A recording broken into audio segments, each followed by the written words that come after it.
व्याख्या मुद्रां करसरसिजैः पुस्तकं शङ्खचक्रे बिभ्रद्भिन्नस्फुटिकरुचिरे पुण्डरीके निषण्णः अम्लानः श्रीरमृतवृषदैरंशुभिप्लावयन्माम् आविर्भूयाद्दनघमहिमा मानसे वागधीशः। कृष्णाय वासुदेवाय हरे परमात्मने प्रणतक्लेशनाशाय गोविन्दाय नमो नमः।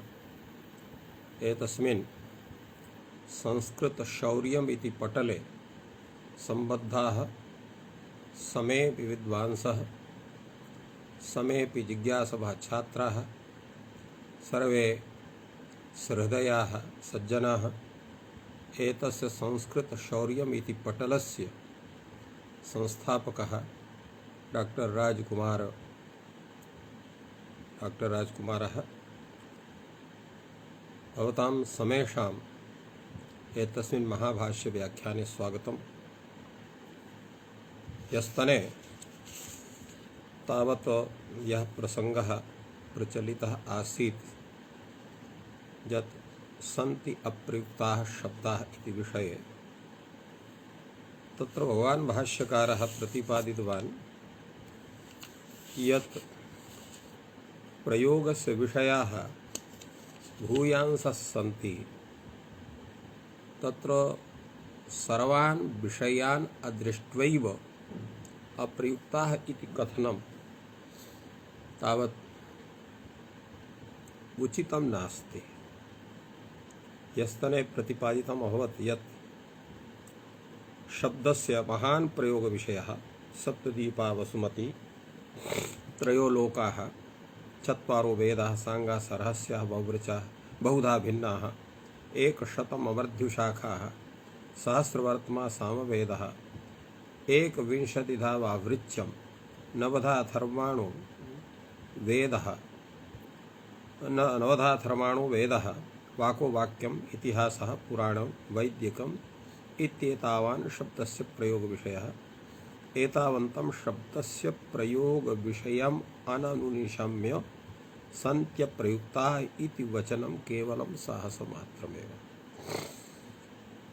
अत्र प्रयोगविषयता या दर्शिता वर्तते, तत्र पूर्वं व्यवहारविषयः दर्शितः। सप्तदीपा वसुमती इत्यनेन सम्पूर्ण भूलोकः कथितः। त्रयोलोकः इत्यनेन तत्र भूर्भुवः स्वः, तो भू इत्यनेन भूलोकः, भुवः इत्यनेन पातालादिलोकाः, ये तत्र सप्त लोकाः सन्ति। स्वः इत्यनेन तत्र उपरि गताः ये लोकाः सन्ति, तेषां तत्र गणना। एवं रूपेण अत्र त्रयोलोकः इति कथनेन तत्र 14 भुवनानामपि ग्रहणं भवति। यतो त्रयोलोकाः इति शब्दः तेषाम् उपलक्षकं भवति। चत्वारो वेदाः सांगाः सहरस्याः बहुधा भिन्नाः, एतस्य तत्र तात्पर्यं ह्यः प्रतिपादितमासीत्। अधुना उच्यते यत् वाको वाक्यम् इतिहासः पुराणं वैदिकम् इति कथितम्। इतिहास इति पदेन रामायण महाभारत प्रभृतयः ये तत्र ग्रन्थविशेषाः तेषामपि ग्रहणं भवितुमर्हति, किन्तु यानि अन्यानि काव्यानि सन्ति, नाटकानि सन्ति, एवं रूपेण यदन्यत् साहित्यं तस्य चर्चा अत्र भाष्यकारेण न कृता। किमर्थम् इत्यपि कश्चन प्रश्नः भवितुमर्हति, काचित् जिज्ञासा भवितुमर्हति। एतस्य किं समाधानं दातव्यम्? एतस्य विषये तत्र यद्यपि सामान्यरूपेण किमपि कथितं नास्ति, तथापि अत्र वैद्यकं यद्वर्तते तत् लौकिकरूपेण तस्य ज्ञानं कर्तुं शक्यते। तो तद् वैद्यकम् इति यत् वर्तते तेन समेषामपि शिष्ट प्रोक्तानाम् अप्रोक्तानां साहित्यस्य ग्रहणं भवति। अतएव न्यायभाष्यकारः तत्र उक्तवान् दृष्टार्थेन आप्तोपदेशेन आयुर्वेदेन अदृष्टार्थः वेदभागः अनुमातव्य इति प्रमाणं य एवाप्ताः वेदार्थानां दृष्टार्थप्रोक्तारश्च त एव आयुर्वेद प्रवृत्तीनां एवं रूपेण तत्र वैदिकशास्त्रस्य यथा तत्र स्वरूपं प्रतिपादितं तेनैव रूपेण आप्तोक्त यत् साहित्यं तत्सर्वस्यापि ग्रहणं करणीयम्। अपि च अपरमपि समाधानं कर्तुं शक्यते। अपरं समाधानं वर्तते यत् भाष्यकारेण यदेतत् साहित्यं दर्शितं तत् केवलम् उदाहरणमात्रमेव विद्यते। एतदपेक्षया यत् किमपि अत्र अनुपदिष्टं साहित्यम् अकथितं साहित्यं यद् वर्तते तस्य सर्वस्यापि ग्रहणं भवितुम् अर्हति। यदा तत्र बहवः जनाः भवन्ति तत्र द्वित्रयाणां जनानां तत्र चर्चा भवति, अन्येषाम् इत्यादि इति कथ्यते अथवा इत्याद्यपि न कथ्यते, तथापि जनाः तत्र अवगच्छन्ति यत् भूयांसा जनाः वर्तन्ते इति। एवमेव अत्रापि यत् साहित्यम् अत्र कथितं यच्च न कथितं वर्तते तस्यापि ग्रहणं भवति उदाहरणत्वेनैव एतेषां संकीर्तनात् इति। अपि च भगवान् भाष्यकारः अत्र प्रतिपादयति यत् शब्द प्रयोग विषयोपि तत्र देश भिन्नात् शक्ति भेदः तत्र भवति। यह शब्दः अस्माकं देशे प्रयुक्ते यस्मिन् अर्थे स एव शब्दः भिन्न देशे भिन्नार्थे प्रयुज्यते।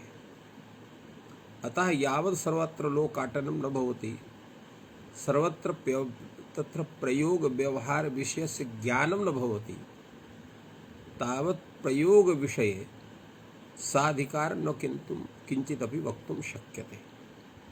यथा अत्र भगवान् भाष्यकारः प्रतिपादयति एतस्मिंश्च अति महति शब्दस्य प्रयोग विषये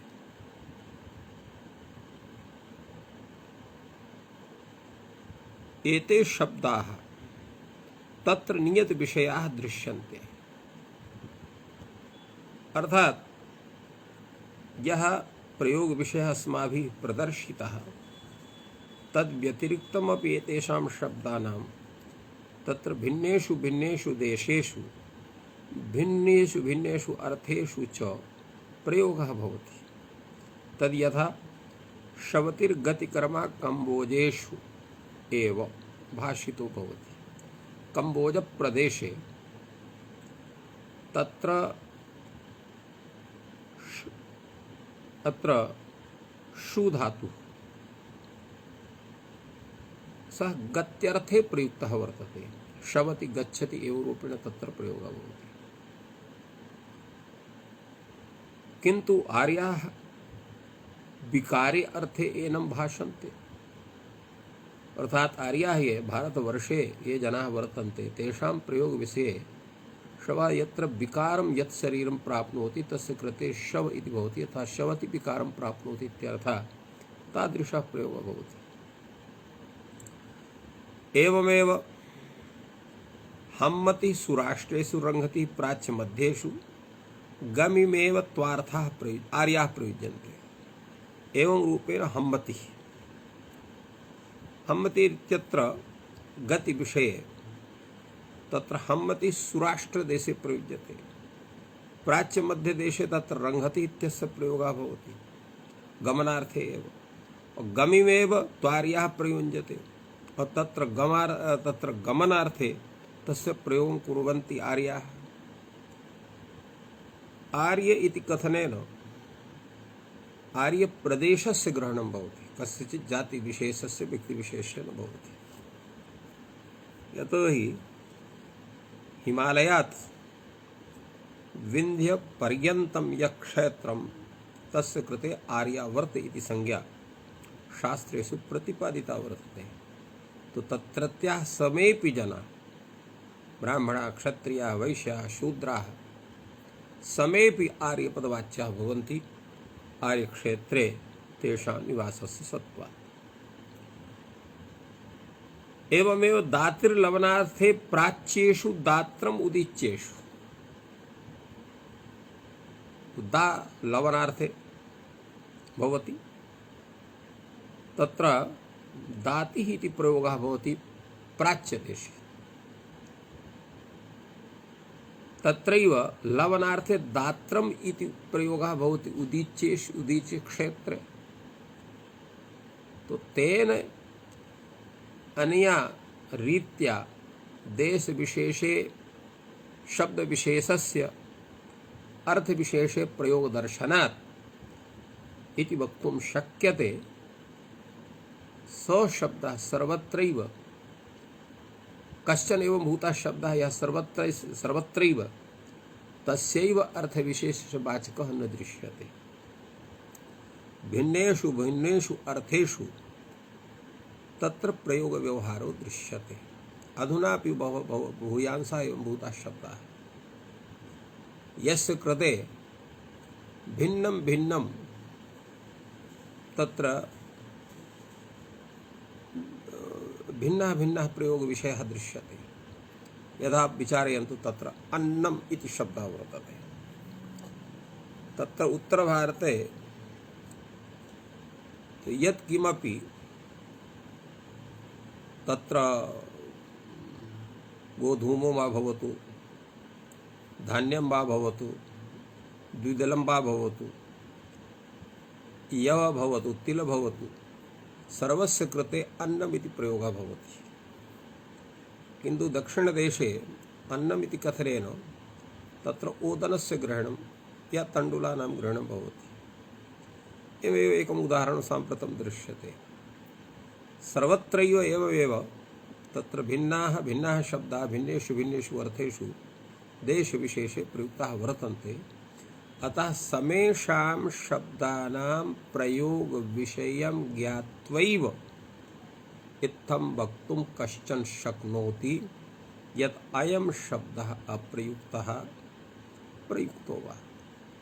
सामान्यरूपेण यावत् ज्ञानं नास्ति, यावत् तादृशः श्रमः अस्माभिर्न विहितः विद्यते, तेन इत्थमेव वक्तुं शक्यते यत् अस्माकं ज्ञानम् एतावदेव वर्तते। एतस्य शब्दस्य भिन्नार्थे क्वचित् प्रयोगो भवति चेत् वयं न जानीमः। भगवान् भाष्यकारः कथयति, ये चाप्येते भवतो अप्रयुक्ताः विमताः शब्दाः एतेषामपि प्रयोगो दृश्यते। अर्थात ऊष, तेर, पेच, चक्र इत्येते शब्दाः भवद्भिः अप्रयुक्तत्वेन दर्शिताः वर्तन्ते। तेषामपि प्रयोगः भवत्येव। क्व भवति प्रयोगे? वेदे। तद् यथा यद्वो रेवतीरेवमत्यन्तमूष, अत्र ऊष शब्दस्य प्रयोगः ऋग्वेदे दर्शितः। एवमेव यन्मे नरः श्रुत्यं ब्रह्मचक्र, अत्र चक्र शब्दस्य प्रयोगः। एवमेव यत्रा नश्चक्रा जरसं तनूनां, कुत्रापि जरसं तनूनाम एवं रूपेण पाठः भवति। तो एवं एतेषां शब्दानां प्रयोगः। यद्यपि अत्र पेच शब्दस्य उदाहरणं नैव दत्तं, तो एवं नास्ति यत् पेच शब्दस्य उदाहरणं कुत्रापि प्राप्नोत्येव न। भगवान् भाष्यकारः एतेषां शब्दानां प्रयोगं प्रदर्श्य तत्र सूचयति, एवमेव प्रयोगाणां यत्र कुत्रापि अन्वेषणं विधाय तेषां ज्ञानं करणीयम्। अतः पेच शब्दस्य कुत्र प्रयोगः वेदे वा पुराणे वा अन्यत्र कुत्रापि वा तस्य प्रयोगः अस्माभिः द्रष्टव्यः तादृश प्रयत्नः करणीयः। केचन इत्थमपि तत्र प्रतिपादयितुमर्हन्ति यत् पेच इति शब्दस्य यत् प्रयोगं न दर्शितः भाष्यकारेण तेन पेच इति शब्दस्य कुत्रापि प्रयोगः भवत्येव नहि। चेत् भवेत् तर्हि भाष्यकारः अवश्यमेव प्रदर्शयेत्। एवं नास्ति। भाष्यकारः इत्थं भवति यत् सर्वमपि व्याख्याति, कदाचित् केवलं सरणिं बोधयति। यत् एतादृशी विचारसरणिः तत्र प्रयत्नं विधाय तस्य विषये अधिकं चिन्तनीयं।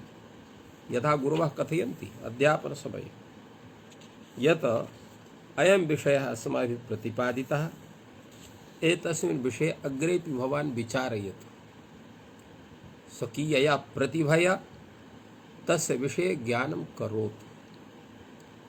तो अनेन किं भवति? अनेन अस्माकं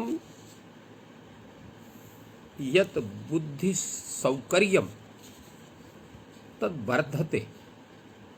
अतएव भाष्यकारोऽपि पेच इत्यस्य प्रयोगम्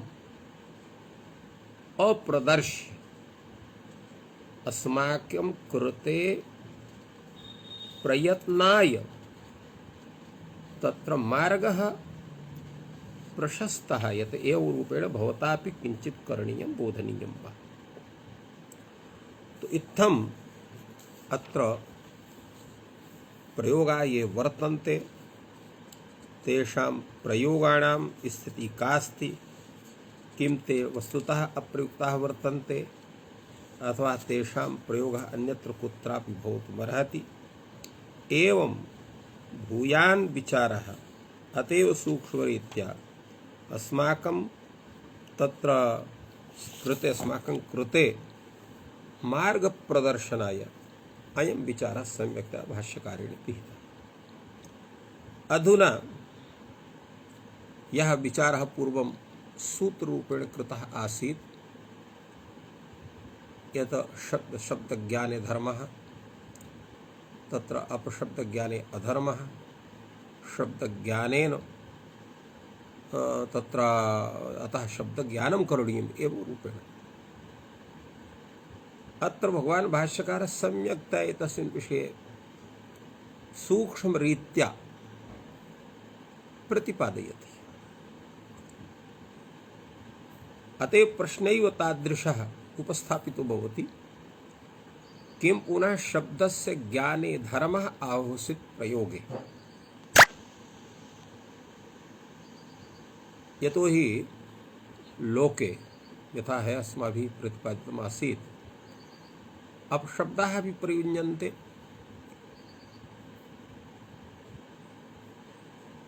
एवं शब्दाः अपि प्रयुज्यन्ते। तो शब्दाः अपशब्दाः समेषां तादृशः प्रयोगः अस्माभिः सर्वदैव क्रियते।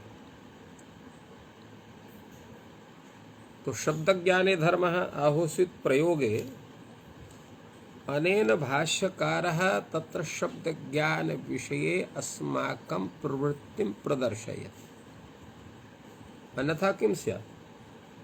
यदा सरलेन उपायेन किञ्चिदपि अस्माकं कार्यं चलति चेत् तर्हि अन्यस्मिन् विषये वयं न चिन्तयामः। किमर्थम्? आलस्यस्य तत्र सत्त्वात्। अथवा एका या युक्तिः वर्तते, अर्के चेन् मधुबिन्देत किमर्थं पर्वतं व्रजेत। यदा किमपि आवश्यकं वस्तु पार्श्वे एव उपलभ्यते तदर्थं दूरे गत्वा प्रयत्नः न विधेयः। एवं प्रायः भवति लोके। अतएव भगवान् भाष्यकारः प्रतिपादयति सम्यक्तया यत् शब्दस्य ज्ञाने धर्मः भवति, किन्तु ज्ञाने धर्मः भवति, प्रयोगे धर्मः भवति। शब्दस्य ज्ञानं भवतु नाम, यथा कश्चन व्याकरणं सामान्येन अत्यधिक श्रमेण विशेष रूपेण तस्यापि तत्र व्याकरणस्य ज्ञानं कृतवान्, किन्तु कदापि व्याकरणमधिकृत्य शब्दानां साधुशब्दानां प्रयोगो न विदधाति। कश्चन पृच्छति चेत् तं तर्हि वदति तद्व्याकरणे इत्थं प्रतिपादितम्, इत्थं वा प्रतिपादितम्। तर्हि प्रयोगविषये तस्य प्रयत्नः न भवति। अतः भगवान् भाष्यकारः अयं प्रश्नः उपस्थापितः, किं पुनः शब्दस्य ज्ञाने धर्मः आहुषित् प्रयोगे। तत्र प्रयोगे धर्मः ज्ञाने धर्मः इति विषयः कथम् उपस्थापितः, एतस्य कारणं किमस्ति। तत्र एका श्रुतिः भवति, एकः शब्दः सम्यक् ज्ञातः सुप्रयुक्तः स्वर्गे लोके च कामधुक् भवति इति श्रुतिः। एकः शब्दः सम्यक् ज्ञातः, सम्यक् ज्ञातः इत्यस्य किं तात्पर्यं, व्याकरणशास्त्र व्युत्पत्ति द्वारा ज्ञातः, सुप्रयुक्तः तत्र अर्थ विशेष परिज्ञानाय सम्यक्तया परिज्ञानाय सुप्रयुक्तः शब्दः स्वर्गे लोके कामधुक् भवति, अर्थात तत्प्रयोगजन्यं यत् अपूर्वं तेन स्वर्गं लभते, कामधुक् भवति। कामधुक् भवति, कामधुक् भवति इत्यस्य तात्पर्यं भवति यत् किमपि प्राप्यम् अस्माकं कृते वर्तते तत्सर्वम् इच्छयैव लभते इति कामधुक् भवति।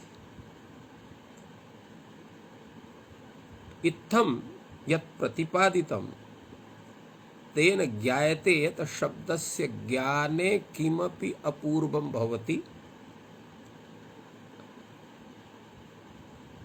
अत्र सुप्रयुक्तः कथनेन प्रयोगेपि अपूर्वम् उत्पद्यते। तेन अयं प्रश्नः सम्यक्तया भवति यत् केवलं ज्ञाने धर्मः अथवा केवलं प्रयोगे धर्मः इति प्रश्नः उपस्थापितः। तो अत्र प्रश्नः भवति कश्चात्र विशेषः, शब्दस्य ज्ञाने धर्मः भवतु प्रयोगे वे धर्मः भवति, अत्र विशेषः कः, उभयत्र धर्मः इति वक्तुं शक्यते।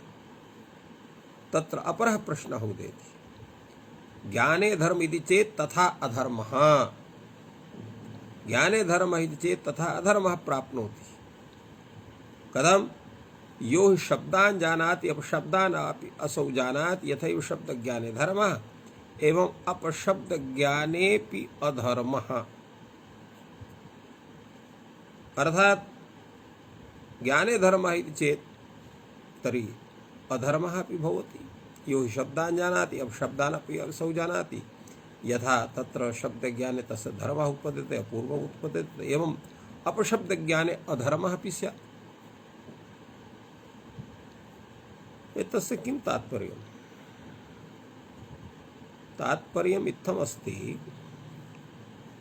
यत् यत् साधु शब्दः या यत्र मुख्य शब्दः तस्य कश्चन तत्र विरोधी शब्दः अपि भवति। यथा नित्यः शब्दः तस्य विरोधी सिद्धान्तः कार्यः शब्दः। एवं यत्र यदा धर्मः भवति शब्दज्ञाने तो शब्दस्य तत्र विरुद्धः कः, अपशब्दः। तो यदा शब्दज्ञाने धर्मः तर्हि अपशब्दज्ञाने अधर्मः इति कश्चन तथा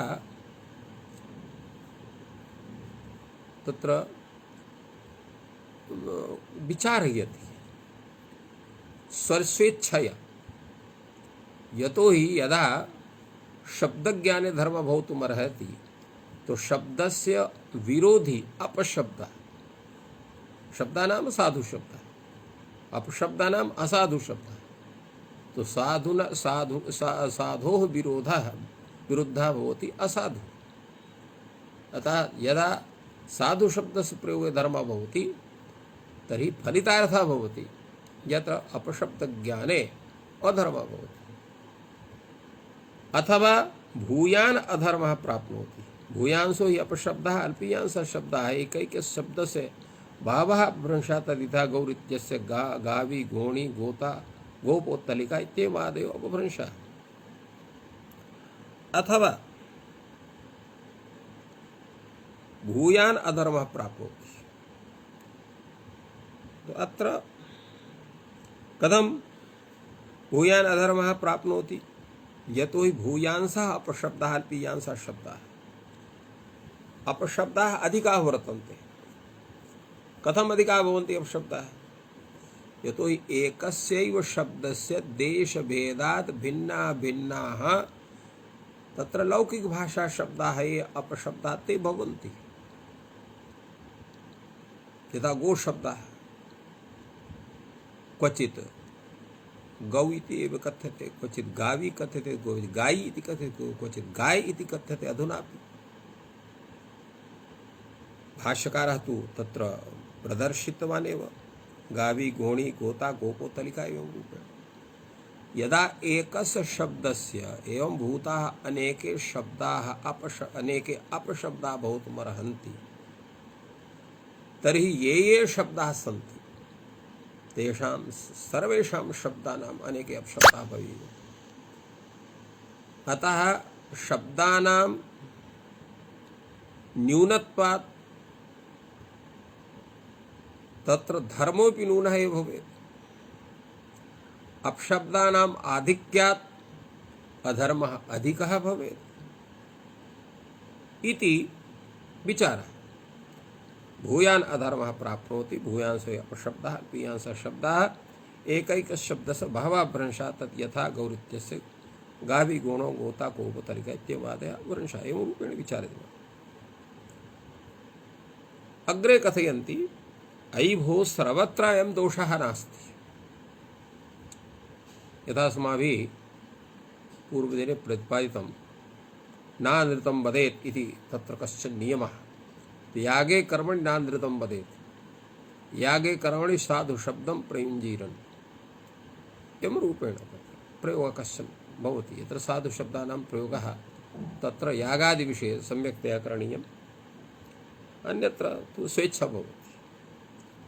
अतएव आचार्य नियमः एतेन सूचयति वार्तिककारः, आचारे पुनः ऋषिः नियमं वेदयते।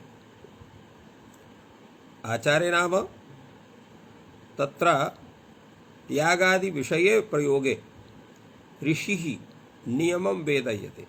अत्र ऋषि शब्दः ऋषेः वाचकः नास्ति, अपितु वेदवाचकः वर्तते। ऋष्यते ज्ञायते तत्त्वम् अनेन इति ऋषिः वेदः। अत्र ऋषिः इति शब्देन वेदः इति भवति।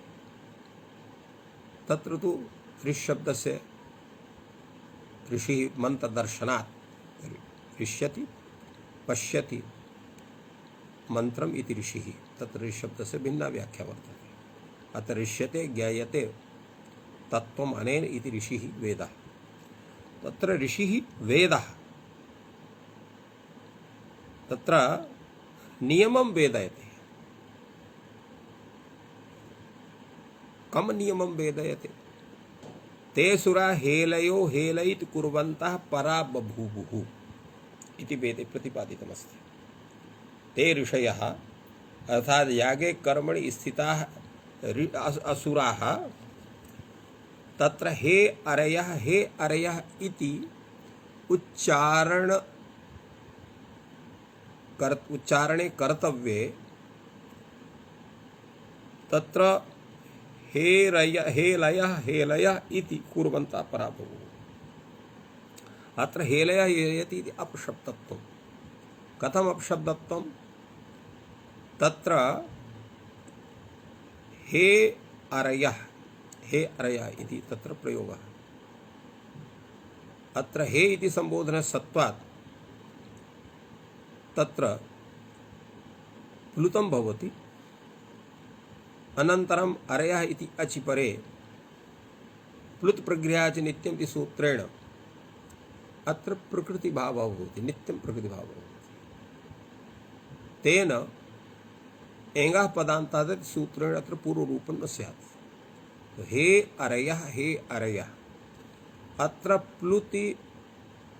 प्लुते रविधानम अपि तत्र अपशब्दत्वम् अपि च रेफस्य स्थाने लकारस्योच्चारणमपि अपशब्दत्वं वर्तते। तत्र अपशब्दस्य अत्र सत्वात् हे अरयः इत्येव साधुशब्दः, हे अलयः हे लयः इति अपशब्दः इति कुर्वन्तः उच्चारणं कुर्वन्तः ते असुराः यज्ञगताः परा बभूवुः,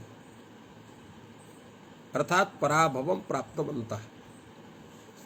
तो इत्थं शब्द अपशब्द प्रयोगे अधर्मः भवति।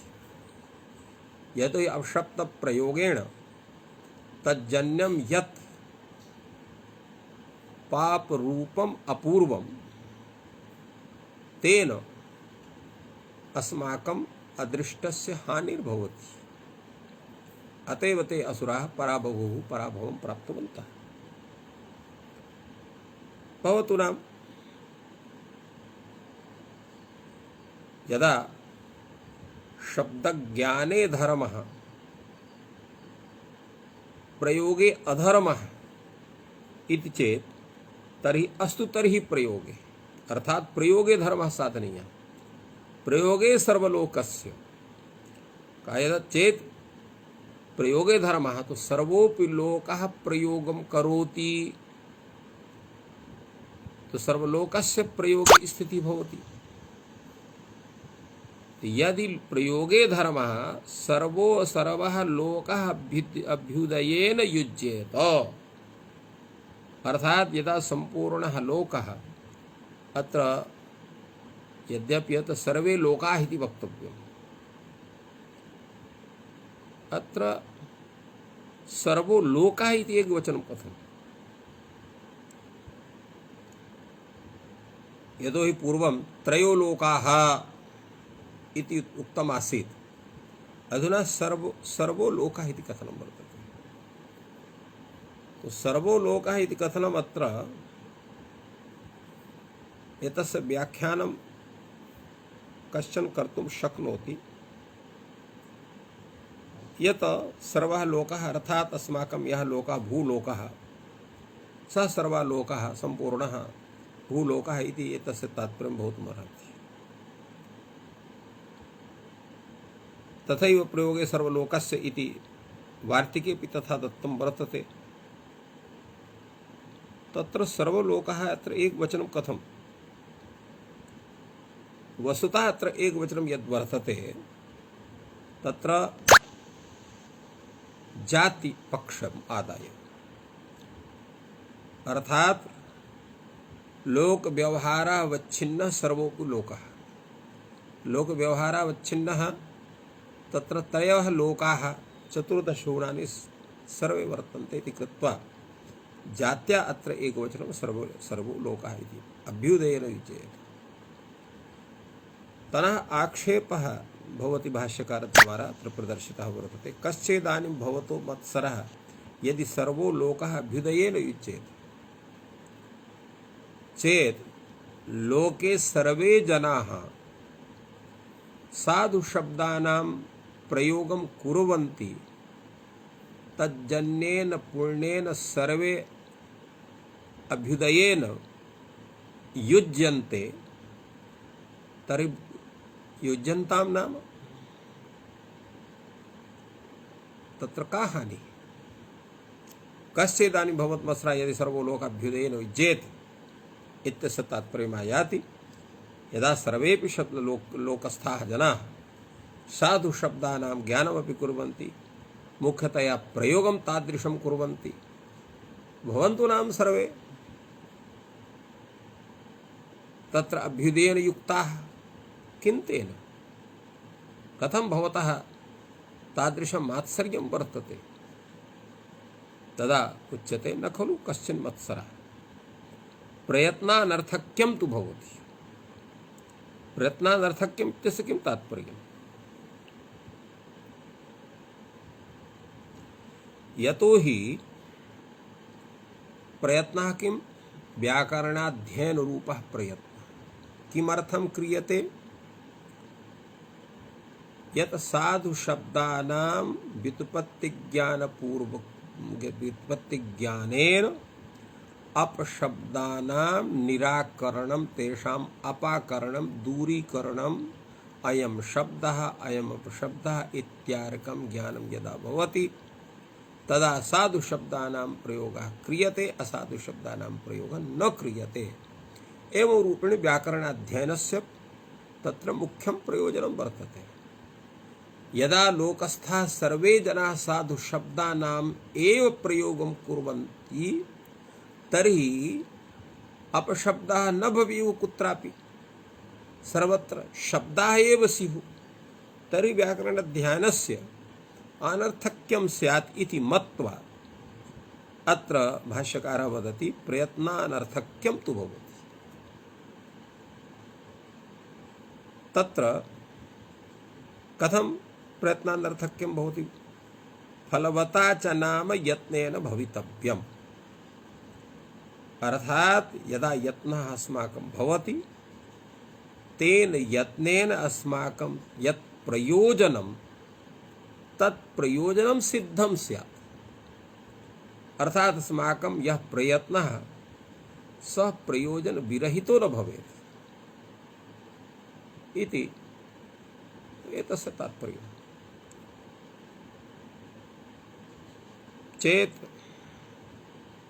अस्माभिः व्याकरणादिशास्त्राणां सम्यक् अध्ययनं विहितं, किन्तु तत्र अपशब्दानां पृथक्करणस्य स्वरूपमेव नास्ति, तेषाम् अभावः चेत् तर्हि से साधु शब्दाः तेषां ज्ञानं तु भवति, तेषां व्युत्पत्तिज्ञानम् अस्मासु भवति, किन्तु तत्र अपशब्दानां दूरीकरणस्य या स्थितिः आसीत् तेषां तत्र अपाकरणस्य या स्थितिः आसीत् स न भवति इति प्रयत्नानर्थक्यं भवति। न च प्रयत्नः फलाद्व्यतिरेच्यः।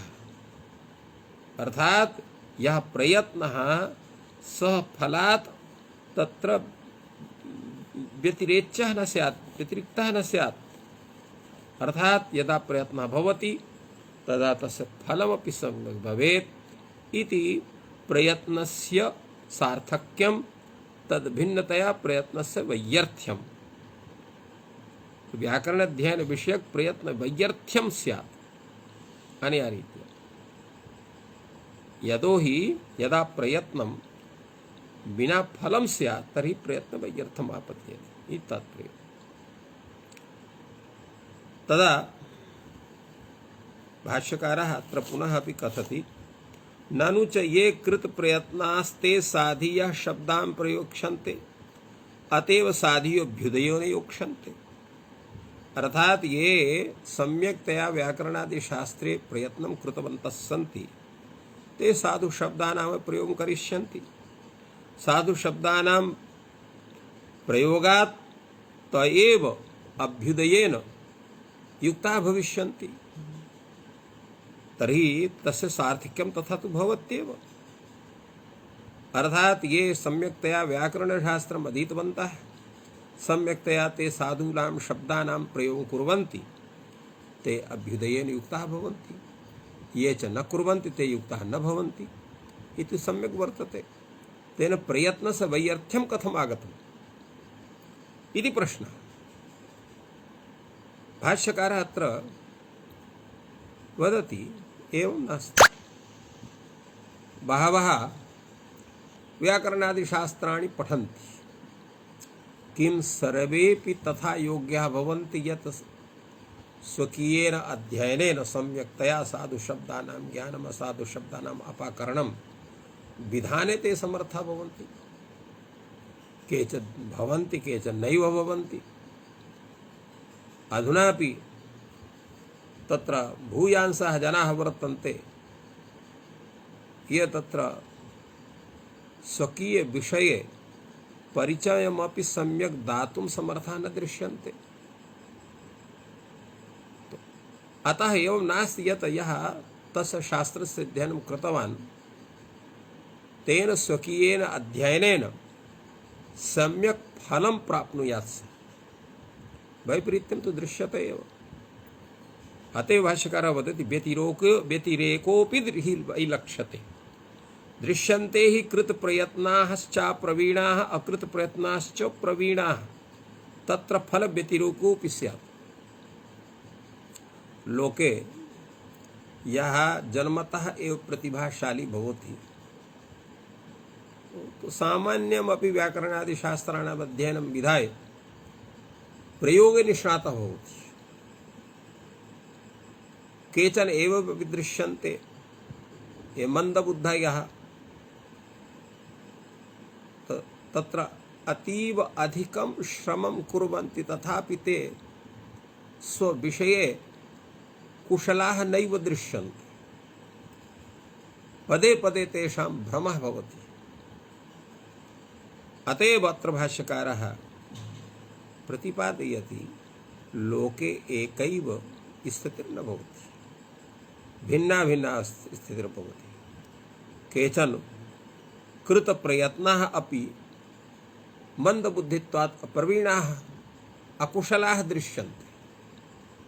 केचन च ये प्रतिभाशालिनः सन्ति यद्यपि ते सम्यक्तया तस्य शास्त्र विशेषस्य अध्ययनं न कृतवन्तः तथापि यावदधीतवन्तः तत्रैव स्वबुद्ध्या प्रतिभया किञ्चित् नूतनं विचार्य परिकल्प्य अधिकं प्रावीण्यं लभन्ते। इत्थं तु दृश्यते एव। क्षणे क्षणे यन्नवतामुपैति तदेव रूपं रमणीयतायाः यथा उक्तं वर्तते तदैव नवोन्मेषशालिनी बुद्धि प्रतिभा याः अल्पम् अधीत्य अधिकं विचारयति एवं रूपेण प्रतिभायाः स्वरूपं दृश्यते। फलतः अकृतप्रयत्नाश्च प्रवीणाः। एवं तु सामान्यरीत्या इत्थं न भवति ये कृतप्रयत्नाः ते प्रवीणाः ये अकृतप्रयत्नाः ते अप्रवीणाः इत्थमेव तत्र दृश्यते। किन्तु अत्र अकृतप्रयत्नाः इत्यस्य कृते प्रतिभाशालिनः अकृतप्रयत्नः अकृत इत्यत्र अल्पार्थे वर्तते। तत्र अभावार्थे तत्र अत्यन्ताभावार्थे नास्ति अल्पार्थे वर्तते। अकृतप्रयत्नः अल्पप्रयत्नः अल्पः प्रयत्नः येषां ते अल्पप्रवृत्तः अल्पकृतप्रयत्नः अकृतप्रयत्नः अल्पकृतप्रयत्नः। अत्र यदा अत्यन्ताभावः दृश्यते तत्र स्वीक्रियते चेत् तर्हि तत्र शोभनं न स्यात्। कृतप्रयत्नः अधिककृतप्रयत्नः कृत्वा सम्यक् कृतप्रयत्नः इत्यर्थः। अकृतप्रयत्नः अल्पकृतप्रयत्नः तेषां प्रयत्नस्त्वस्ति किन्तु अधिकः नास्ति। तत्र कारणम् इत्थं स्यात् तादृशी परिस्थिति तेषां प्रतिभाशालिनां दौर्भाग्येन अभवत् यत् ते गुरूणां समीपे तथा समयं न दत्तवन्तः किन्तु यावदधीतवन्तः तत्रैव अधिकं परिकल्प्यते कृतप्रयत्नाः तत्र प्रवीणाः दृश्यन्ते। इत्थमपि भवति। एवं तर्हि तत्र वैपरीत्यं दृश्यते। कृतप्रयत्नाः ते साधीयाः कृतप्रयत्नाः ते असाधीयाः एवं नास्ति। तर्हि भगवान् भाष्यकारः एवं तर्हि नापि ज्ञाने एव धर्मः नापि प्रयोगे एव। अर्थात् ज्ञाने धर्मः इति कृत्वा तत्रापि दोषः प्रयोगे धर्मः इति तदा तत्रापि दोषः। तर्हि कश्चन मध्यः मार्गः अवलोकनीयः। कश्च मध्यः मार्गः किं तर्हि शास्त्रपूर्वके प्रयोगे अभ्युदयस्तत्तुल्यं वेद शब्देन। शास्त्रज्ञानपूर्वक प्रयोगे धर्मः इति मध्यः मार्गः।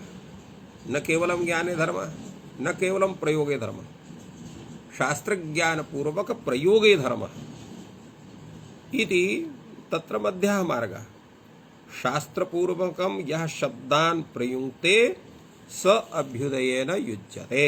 अर्थात यह सम्यक्तया व्याकरणादि शास्त्राणाम् अध्ययनं कृतवान् तयैव रीत्या सम्यक् शब्दान् प्रयुङ्क्ते सः अभ्युदयेन युज्यते। अर्थात तत् प्रयोगजन्यं यत् अपूर्वं तत् अपूर्वजन्येन सुफलेन युज्यते इत्यर्थः। सुफलं नाम अत्र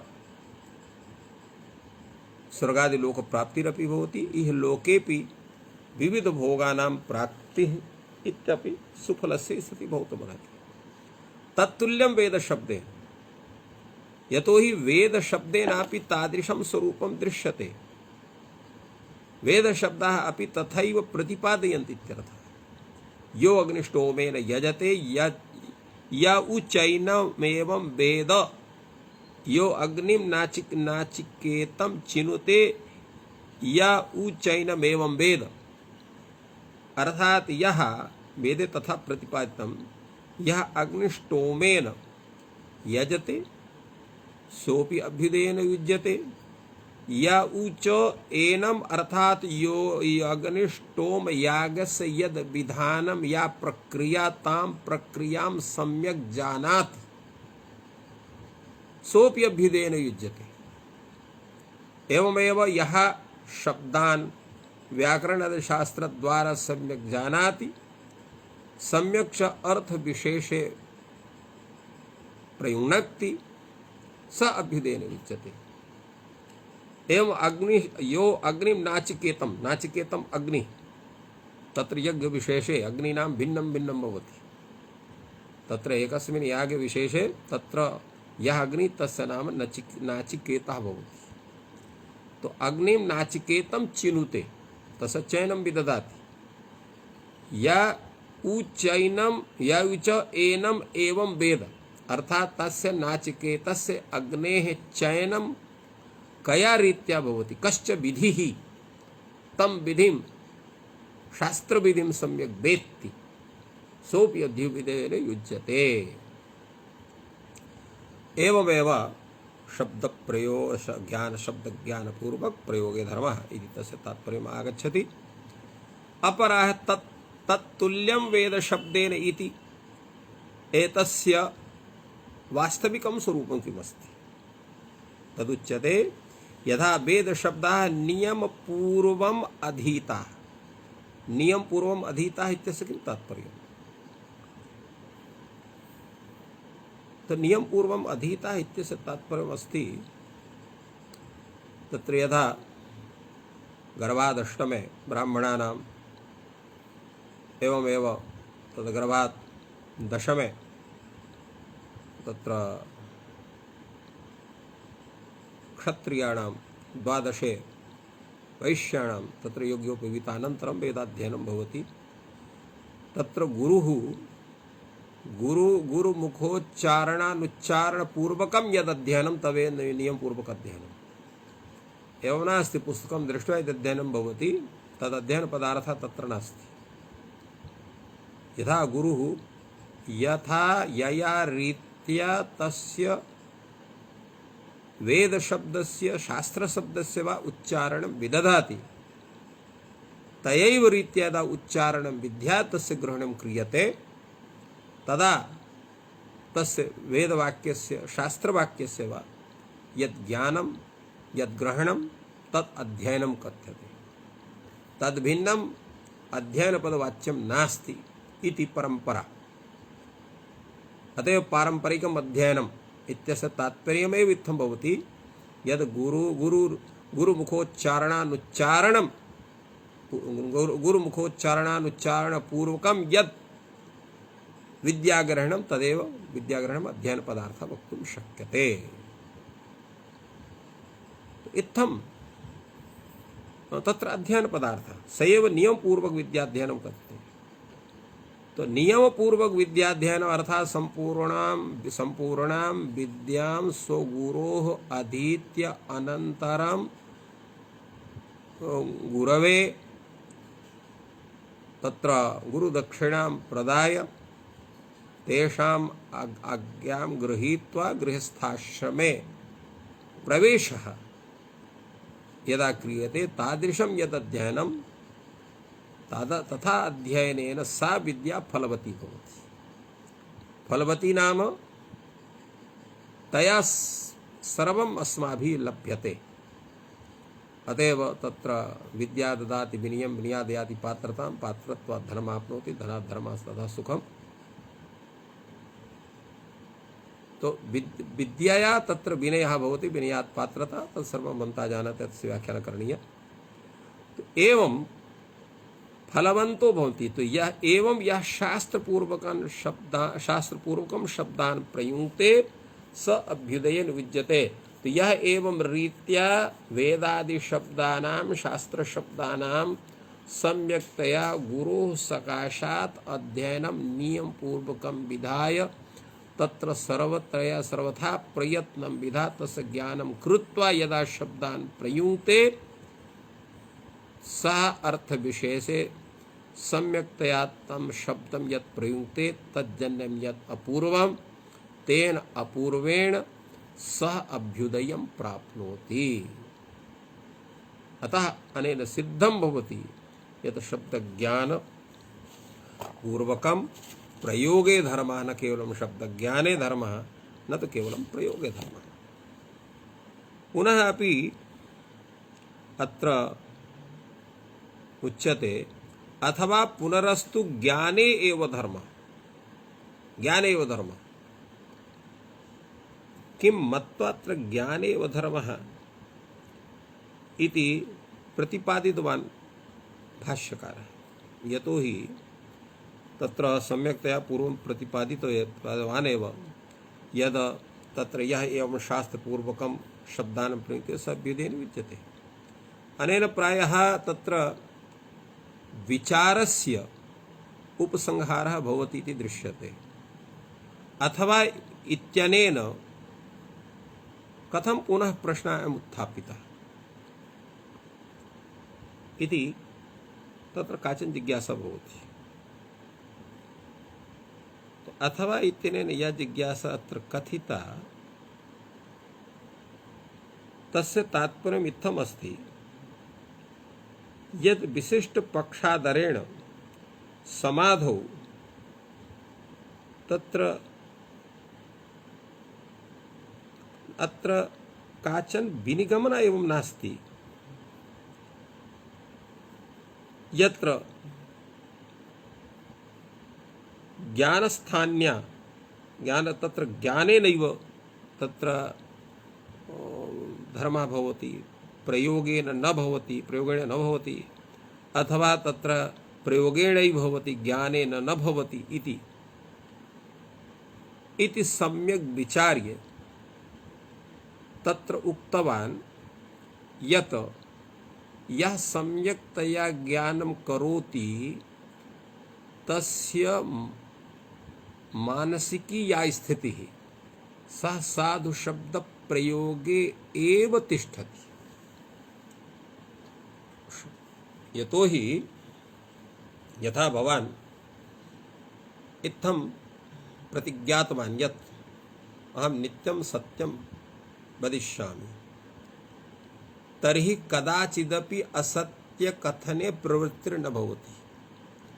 तत्रैव सत्य कथने एव भवतः रागात् एवं यदा सम्यक्तया साधु शब्दानां ज्ञानं वर्तते तर्हि प्रयोगः अपि साधु शब्दानामेव भवता भवेत्।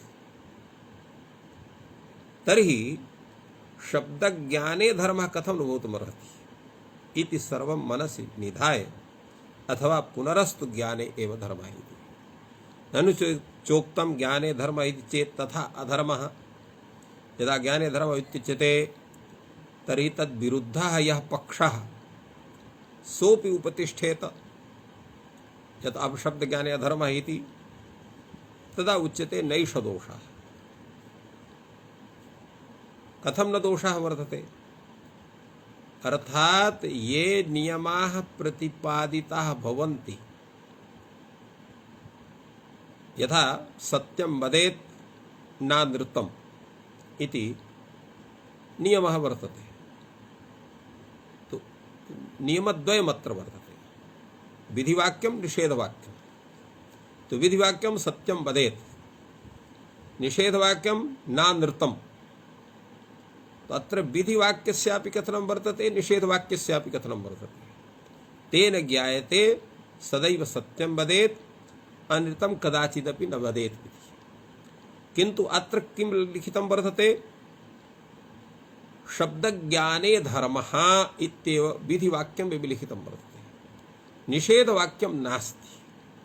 तो निषेधवाक्यस्य अभावात् स्वयमेव निषेधवाक्यस्य परिकल्पना न कर्तुं शक्यते। यतो हि एतस्य तत्र अपशब्दज्ञाने अधर्मः भवति न वा भवति एतस्मिन् विषये ज्ञानम् अस्मासु नास्ति। कथमिति चेत् तथा तत्र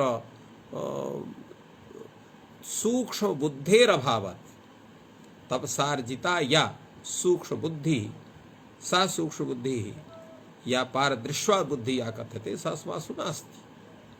अतएव वयम् इत्थं न स्वरीत्या वक्तुं शक्नुमः यत् शब्दज्ञाने धर्मः भवति चेत् तर्हि तद्विरुद्धः यः पक्षः अपशब्दज्ञाने धर्मः सोऽपि स्वीकरणीयः इति।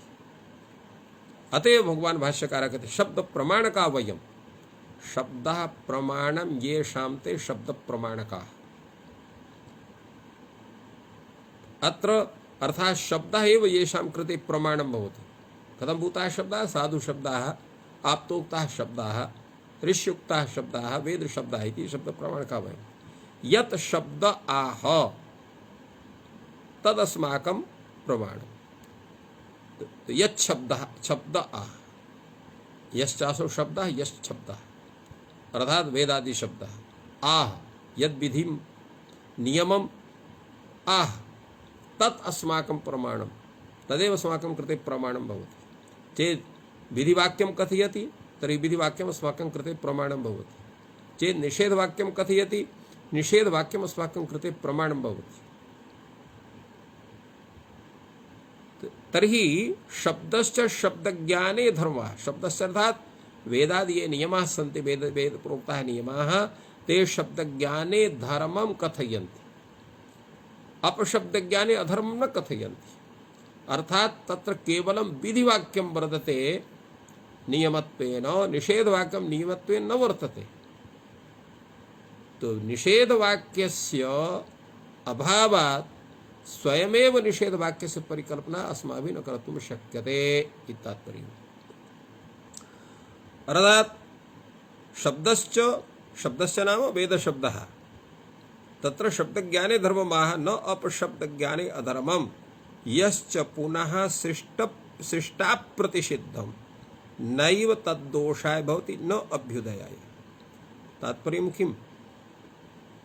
यत्र वेदादिषु शास्त्रेषु विधिवाक्यं निषेधवाक्यम् उभयमपि उपदिष्टं भवति तर्हि विधिवाक्यस्यापि यथा परिपालनं क्रियते तथैव निषेधवाक्यस्य परिपालनं करणीयं। यथा अस्माभिः उक्तं सत्यं वदेत् नानृतम्, अत्र सत्यं वदेत् इति विधिवाक्यं, नानृतम् इति निषेधवाक्यम्, उभयोः परिपालनं क्रियते। यत्र च केवलं विधिवाक्यं वर्तते शब्दज्ञाने धर्मः इति तत्र उक्तं वर्तते श्रुतौ, तर्हि अपशब्दज्ञाने अधर्मः इति तत्र निषेधवाक्यं नास्ति। अनेन किं ज्ञायते यत् शब्दज्ञाने धर्मः भवति किन्तु अपशब्दज्ञाने न च धर्मः भवति न च अधर्मः भवति, किमपि न भवति। अतएव यच्च पुनः अशिष्ट अप्रतिषिद्धम्, यथा अशिष्टानां कृते अशिष्टाप्रतिषिद्धम्, यस्य पुनः अशिष्टाप्रतिषिद्धम् अर्थात अशिष्ट अप्रतिषिद्धं वर्तते, तत्र तत्र विधानं न करणीयमेव रूपेण तत्र किमपि कथनं चेत् नास्ति तर्हि नैव तद्दोषाय भवति नाप्यभ्युदयः। अर्थात् तेन तत्र न च पुण्यं लभते न च अपुण्यं लभते। तद् यथा हिक्कित हसित कण्डूयताय नैव दोषाय भवन्ति नाभ्युदयाय। यथा कश्चन तत्र हिक्कितं करोति, हसति, कण्डूयति, नैव तद्दोषाय भवति। न च अभ्युदय भवति।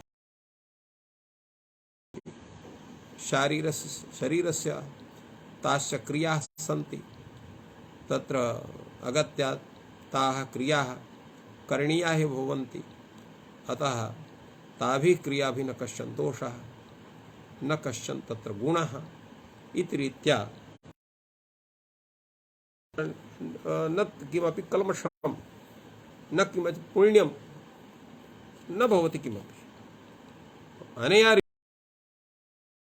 रीत्या तत्र ये यस्य विधानं यस्य च नियमनं वर्तते, अर्थात विधिवाक्यं यत्र वर्तते तस्य परिपालनं करणीयं, यत्र निषेधवाक्यं वर्तते तस्य परिपालनं करणीयं।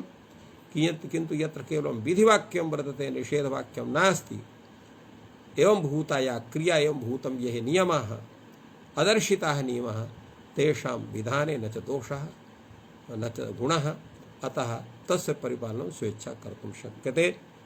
तो हि समयः अद्य पूर्णः सञ्जातः, अतएव अद्य अत्रैव विरम्यते। सर्वेभ्यो नमः। जयतु संस्कृतं, जयतु भारतम्।